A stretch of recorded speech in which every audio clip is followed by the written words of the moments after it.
All right, let's talk about this rigid wet dry shop vac. As you can tell, I've used mine a lot, which is probably indicative of what I think about it, but I'm going to walk you through all the features of it, show you how to use it, and some of the things that it comes with. So first off, a couple of key features are that it is 4 gallons, which is right here. I'll show that to you in a sec.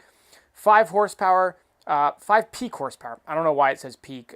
Clearly it can come in and out. It has a very long extension cord, which I know sounds like it's not really that big of a deal, but I have found that I've really appreciated how long the cord is compared to some other shop vacs I've had in the past. Simple to turn on and off. Back here, it has an area that you can store the different accessories and attachments it comes with, which I'll show you here in a minute. And then this is a nice area, which looks kind of funny at first, but this is where I actually put some of the long, extension poles and things like that. Now, in order to take it on and off and clean it, you're just going to go ahead and undo both sides, and then you can lift it, as you can tell.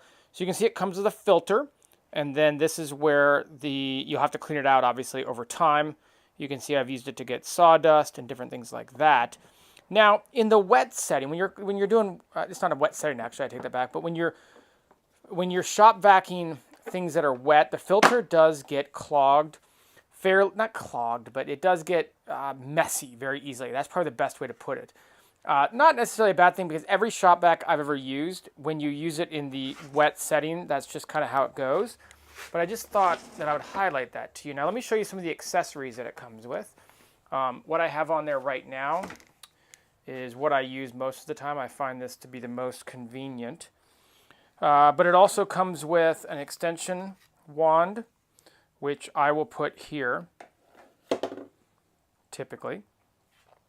And then if you want to add this is kind of an extension, a smaller end feed than this guy right here. And to store it, I go like that. And so you can kind of see it sits in there nicely. Then you have a couple of additional accessories. And those I usually put right there. Okay, let's go ahead and see it in action now.